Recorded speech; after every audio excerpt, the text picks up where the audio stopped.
You ever eat something from back in the day and pause like, wait, this does not taste the same. It's like the food is still trying to be Caribbean, but something is missing. What is this, amateur hour? You're still getting the rice and peas, you're still seeing the curry, you're still smelling the thyme and scallion, but deep down, your taste buds just know somebody is playing games in the kitchen. And here's the crazy part. This ingredient wasn't optional. This one was the heart, was the soul, and the reason Caribbean food had melody in your mouth. But somewhere along the line, they took it out. They replaced it. They processed it.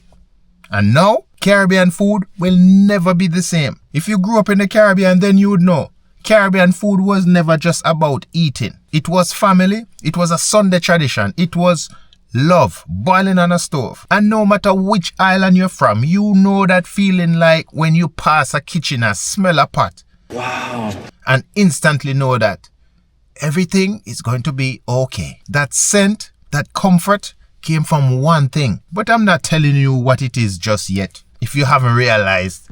Because before you go there, I'm going to tell you what exactly we used to do. You ever had real rundown with saltfish?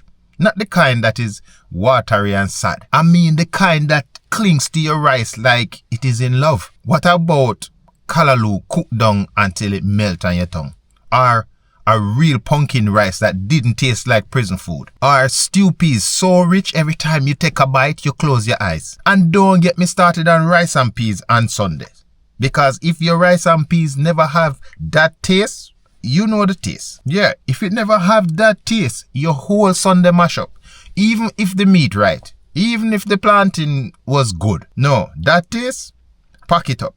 Try again next week. Now here's the wild part. All those meals I just mentioned, they had one ingredient in common. One creamy, rich, natural ingredient that tie everything together. Like the last line in a gospel song. But most people, including myself, not using it anymore. Have you guessed it yet? No? Alright, let me help you. We started grating it by hand. Grating it until your fingers raw. But that flavor, unbeatable. Then life get busy. Yeah, we get tired. And slowly but surely, people start saying, why go through that trouble? Just buy the powder in the sachet. Or the can. Yeah, same thing. But it's not the same. Let's call it what it is. We are cooking Caribbean food with the equivalent of vibes and lies. And now your rundown tastes like regret. And your stew peas taste like confusion. Your rice and peas, just rice. And questions. Lots of questions too. But here is where it gets even stranger. On some islands, especially, well, I know, Jamaica. The old native coconut trees that gave you the best cream, the best coconut milk, they got damaged mysteriously, vanishing slowly, replaced with these new pretty looking coconut trees that grow fast and look nice on camera. But the coconut, useless. Hardly any water, barely any meat, no oil, no cream, no taste. Like, anybody really think about it? It's not like somebody came and said, "Hey Caribbean people, we will now destroy your native coconuts and replace them with genetic imposters." Is that cool? No, they didn't do it that way. It just happened. Quietly. Sneakily, like the way powdered coconuts sneak into your grandmother's cupboard. One day, you see her breaking coconuts with a machete. The following day, you're seeing her using Grace coconut milk powder in soup. Soup? You know how serious that is? Soup is sacred. And we out here, Caribbean people, trusting a sachet with our legacy. But be honest, when last you had food that was made with real coconut cream? Not can, not box, not powder. The real thing. Grated by hand, squeezed with love. Drop a coconut emoji in the comments if you miss this flavor or you miss the love. You see, it's not just about flavor. It's about identity. It's about tradition. It's about how something so simple held our food and our culture together. And now, we give it up for convenience. The food has been suffering ever since. Oh, Lord! Before my grandmother went to meet Jesus, that lady could cook a rice and peas. Or rice and gungo. She would use 2 coconuts in that rice and peas. Brethren, let me tell you, you could eat that without anything else. No meat, no vegetable, no nothing. Sunday, when my grandmother cooked up that rice and peas, she didn't use water to cook the rice. She used coconut milk.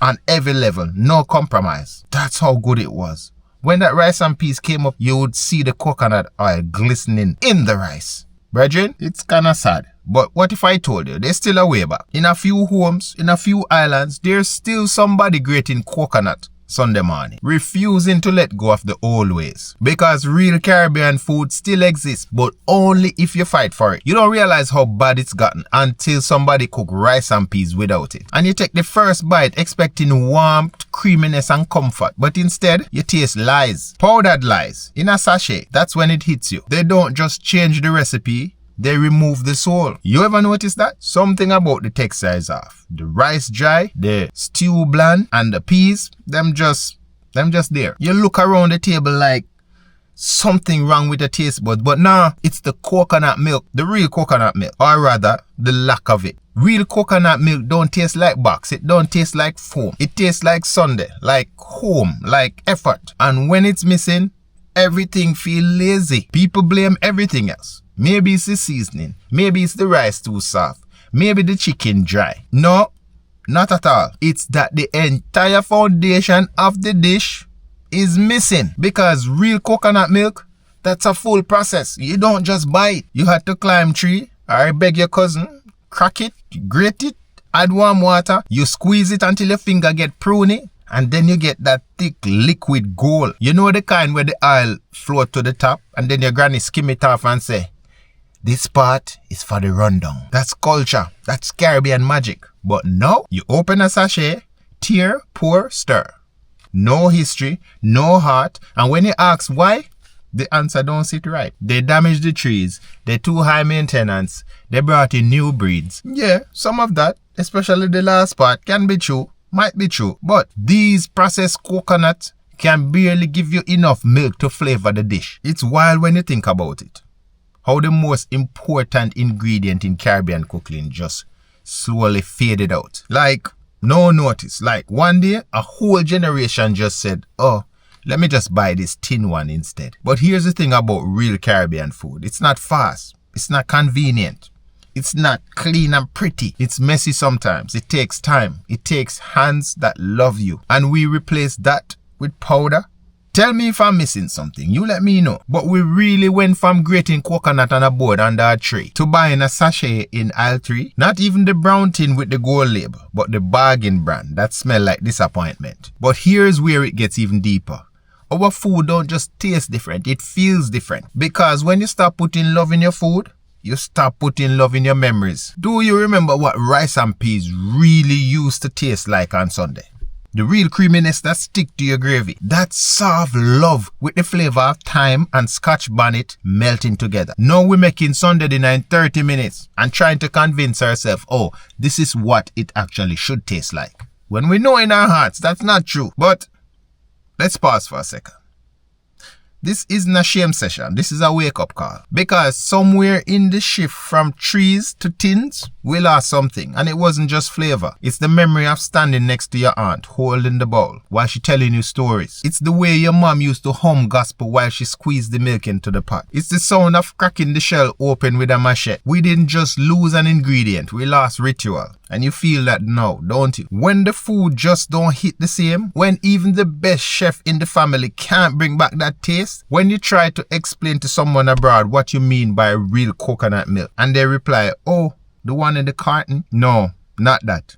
Never that. You tell me, my friend, what's one Caribbean dish that is ruined without coconut milk? I want to see if you remember. And let me tell you mine. Rice and peas is the obvious, but pepper pot, coconut rundown, oil down, and stew peas. Oh my word. If you're not using real coconut milk, you're not serious, bro. Imagine explaining to your granny that you use powdered milk. She would look at you the same way she look at burnt rice. No words, just judgment and a loud sigh like, you young people don't want flavor. You want fast food. But here's the good news. We can fix it. We can go back. All it takes is one grater, plant back a few native coconut trees, and a little bit of patience. Bring back the effort, bring back the smell of coconut in the kitchen on an early morning. Bring back the days when a pot of rice and peas took 3 hours because it was worth it. Because cooking like that is not just about taste, it's about love. It's about legacy. It's about slowing down long enough to honor where you come from. So next time you're about to tear open a sachet, ask yourself, What am I giving up for convenience? Because some flavors, they can't be replaced. And if you know what I'm talking about, you know. It was never just coconut. It was tradition. And now, it's your turn to bring it back. If you can. Because if you're living abroad, it's kind of difficult. Like this video if you grew up on coconut milk, and comment your favorite dish that needs it. And subscribe, because we're not just talking food, we're preserving Caribbean soul. One story at a time. And remember, it's not just the destination, it's the journey.